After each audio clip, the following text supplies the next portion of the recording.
देखिए, वैसे तो आज जो मीटिंग है सेवान में सभी इस्लामिक सेंटर के इलेक्शन के लिए बैठे हैं और मैं बहुत यहाँ दावे से कह सकती हूँ, हालांकि बहुत प्रोपेगेंडा भी किया जा रहा है कि कांग्रेसी चुनाव लड़वा रहे हैं या नॉन मेंबर्स चुनाव लड़वा रहे हैं, लेकिन ये लड़ाई या ये इलेक्शन सिर्फ मेंबर्स और नॉन मेंबर्स का नहीं है। मैं ये बताना चाहती हूँ कि सोशल ऑब्लिगेशंस भी एक पॉलिटिकल इंसान के साथ ज़रूरी है। और अगर एक इतने उरूज पे पहुंचने के बाद, इतने बड़े मकाम पे पहुंचने के बाद अगर सर ये देख रहे हैं, और यहाँ से मैं एक बात और कहना चाहूँगी कि इस मंच से इशरत जहाँ नहीं बोल रही है, इस मंच से हर वो परिवार बोल रहा है जिस पे झूठी यूएपीए लगाई गई, सालों साल जेल में अभी तक शहरयार भाई बैठे हुए हैं, अथर को रिप्रेजेंट कर रहे हैं, पीछे नवेद भाई बैठे हुए हैं, शिफा भाई के घर से हैं। सिर्फ एक इशरत जहाँ नहीं है, यहाँ से एक बेटी बोल रही है, एक बहन बोल रही है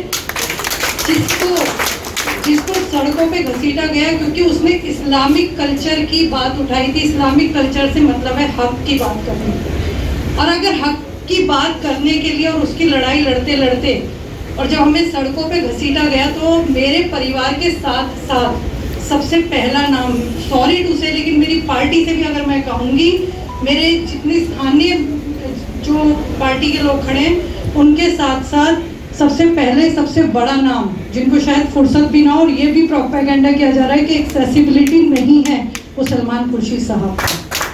वो उनका चेंबर था जो सबसे पहले थाने में पहुंचे, पीछे हाजी जी भी बैठे हुए हैं। ऐसा माहौल था, इतना लाम बंद कर दिया गया था थाने को कि एक जर्रा भी हिलाने की किसी की जरूरत नहीं थी। उस वक्त पे आके अगर सलमान खुर्शीद साहब का चेंबर मेरे साथ खड़ा होता है और मेरे साथ साथ अब पूरे चैम्बर के साथ साथ मुझे ये हिम्मत दी जाती है। 25 महीने जब मैंने जेल काटी, मेरे ऊपर अटैक किए गए, मेरे परिवार के लोग बैठे, मैं नाम नहीं ले सकती, कुछ बंदिशें हैं, कुछ हर तरीके से, बहरहाल अटैक किए गए, और आज जेल से आने के बाद भी स्ट्रगल ख़त्म नहीं होता है। बेल मिली, लेकिन ये कहते हैं कि छोड़ तो दिया, आज़ाद तो कर दिया, लेकिन पर काटने की कोशिश की गई।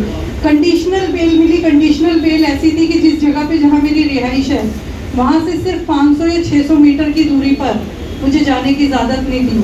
तो वो भी सलमान खुर्शीद साहब की देन थी कि उन्होंने कहा कि ऐसा नहीं हो सकता। उसके लिए भी यहाँ से लेके हाई कोर्ट तक मेरे लिए लड़ाई हुई। और अगर मैं हाल की एक एग्जाम्पल देना चाहूँ तो हम विनेश फोगाट का एग्जाम्पल ले सकते हैं कि जब विनेश फोगाट सड़कों पर घसीटी जा रही थी, एक बेटी एक बहन को सड़कों पे घसीटा जा रहा था, उसके संघर्ष को, उसके आंसू को, उसके दर्द को, उसकी तकलीफों को या तो उसका परिवार जानता था या वो लोग जानते थे जो संघर्ष में उसके साथ खड़े थे। लेकिन जब वो जीतती है तो वो उन्हीं लोगों की देश की बेटी बन जाती है जो उसके खिलाफ बोल रहे थे और जिनके सिस्टम के खिलाफ वो संघर्ष कर रही थी। लेकिन ऐसा ना हो, विनेश फोगाट की बात को ही मैं आगे बढ़ा के कहना चाहूँगी कि हमें बाद में पछतावा हो कि हम 100 ग्राम से क्यों हो। आप लोगों से गुजारिश है, बड़ी अच्छी बात आजम साहब ने कही थी कि, और अभी मेरे भाई ने भी, कि सिर्फ 2 दिन बचे हैं। 2 दिन में खाना कम कर दीजिए और एक्सरसाइज ज़्यादा कीजिए, ताकि हमें ज़रूरत, मतलब ये मान के चलिए कि सर को ज़रूरत नहीं है, कोई इलेक्शन छोटा बड़ा नहीं होता, मेंबरान सब बैठे हुए हैं, लेकिन मैं ये ज़रूर कहूँगी कि इलेक्शन कोई छोटा बड़ा नहीं है, लेकिन सर का कद बहुत बड़ा है। इस इदारे को सर की ज़रूरत है।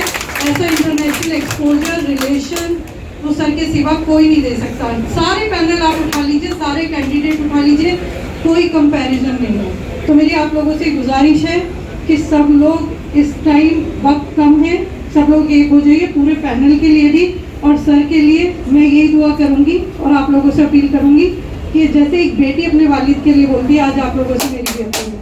बहुत बहुत शुक्रिया।